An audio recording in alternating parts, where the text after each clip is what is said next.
Onegashimasu! Bentornati ragazzi in questo nuovo episodio. Oggi vi parlo di un argomento che non molti hanno affrontato. Essere un praticante di arti marziali è un viaggio pieno di sfide, si sa, è un viaggio pieno di sacrifici, un viaggio fatto anche di tante soddisfazioni, ma anche di tante delusioni. Un viaggio che richiede disciplina, determinazione, che porta molte volte alla scoperta di se stessi. Tra tutte le cinture colorate, la cintura nera è quella che viene sempre immaginata come la cintura del traguardo, dell'obiettivo da raggiungere o dell'obiettivo raggiunto.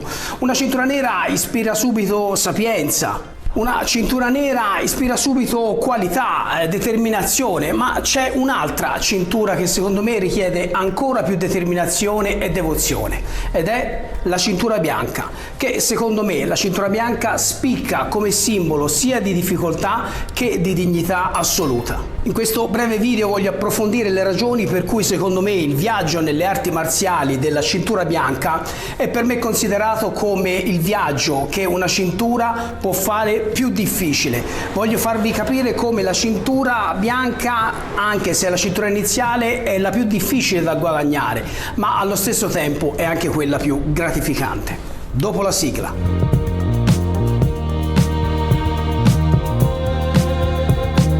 Prima di esplorare il bellissimo viaggio nelle arti marziali della cintura bianca, diamo velocemente uno sguardo al sistema delle cinture nelle arti marziali. La cintura simboleggia il livello di abilità e anche il tempo che ha dedicato, facendo poi l'esperienza di un professionista, alla sua arte marziale. Ma ogni viaggio inizia con la cintura bianca, che simboleggia la purezza e l'inizio della propria avventura nelle arti marziali. La cintura bianca è la difficile sfida di partire da origini umili, di partire dal basso della montagna, che è ancora tutta da scalare. Iniziare come cintura bianca vuol dire che siamo essenzialmente un principiante, senza esperienza. Questo, lasciatemi dire, che intimidisce molto quando saliamo sul tatami per la prima volta.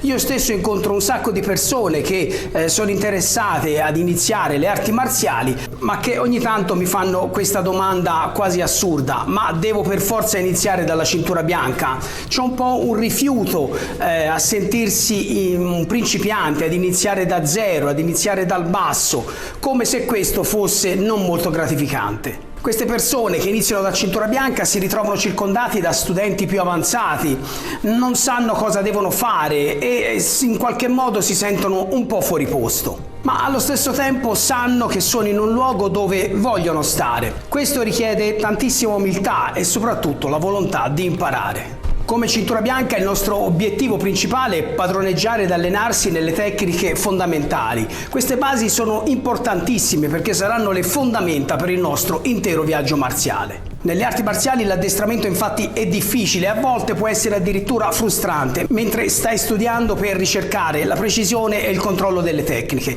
Ma le arti marziali sono anche questo, un viaggio della perseveranza che porta ad affrontare tutti gli ostacoli. Per questo la cintura bianca è molto importante. La fase della cintura bianca è spesso segnata da momenti di delusione, ovvero non tutto ci riesce come ci aspettavamo e non tutto è come ci aspettavamo. È naturale lottare con le tecniche, con il proprio equilibrio interiore e soprattutto con l'insicurezza di non riuscire a imparare. Ma saranno soprattutto questi elementi invece a definire il viaggio come indimenticabile. In pratica da cintura bianca riusciremo a costruire la nostra resistenza mentale. Per passare dalla cintura bianca a quelle colorate è necessario sviluppare forza e abilità. Questa fase ci insegnerà ad accettare le avversità e a rimanere resistenti e soprattutto a continuare a superare i nostri limiti. È una prova di carattere tanto quanto di abilità. E questo porterà inevitabilmente ad un miglioramento delle abilità e delle proprie qualità.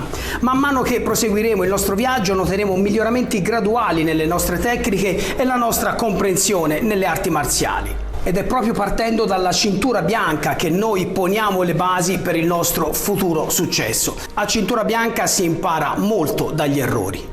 Come cintura bianca, come inesperti, commetteremo sicuramente tantissimi errori ed è bene così. In verità sbagliare è quasi incoraggiato perché ogni errore sarà un'opportunità per imparare e crescere.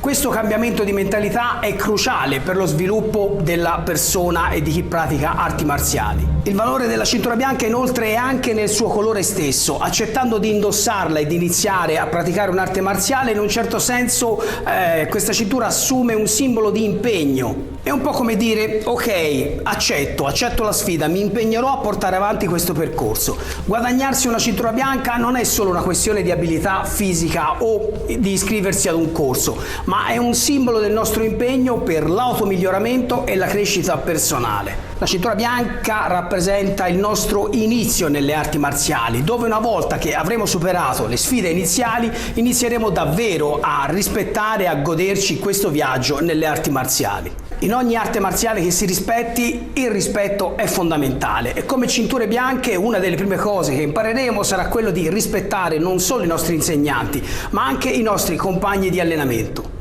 Questa del rispetto sarà una delle lezioni più incredibili che avremo dalle arti marziali. In conclusione, la cintura bianca può essere la cintura più difficile da portare secondo me, ma è innegabilmente la più degna. Rappresenta l'inizio del vostro viaggio, di una trasformazione, un viaggio pieno di sfide che svilupperanno il carattere e le vostre abilità. Come cinture bianche intraprenderemo un percorso di miglioramento personale, perseveranza, che ci farà migliorare molto, sia all'interno del dojo, sia nella vita di tutti i giorni. Se sei una cintura nera non dovresti mai dimenticare quando hai iniziato il tuo viaggio come cintura bianca. Se invece hai appena iniziato, stai pensando di iniziare il tuo viaggio nelle arti marziali, dovrai essere pronto ad iniziare questo viaggio nelle arti marziali appunto dalla cintura bianca, perché questo sarà il tuo primo passo verso la scoperta di te stesso e verso la tua crescita personale. E vedrete che una volta iniziato il vostro allenamento nel praticare un'arte marziale diventerà una delle cose più belle che vi possano mai capitare nella vita.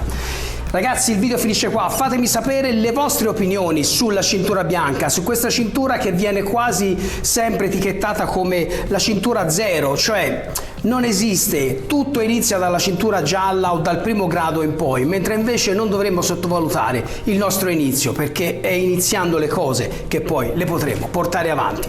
Beh ragazzi, il video finisce qui, iscrivetevi al canale, lasciatemi un commento, condividete i miei video e come ho detto lasciatemi un commento perché io leggo e rispondo a tutti i vostri commenti e noi ci vediamo al prossimo episodio. Domo arigato!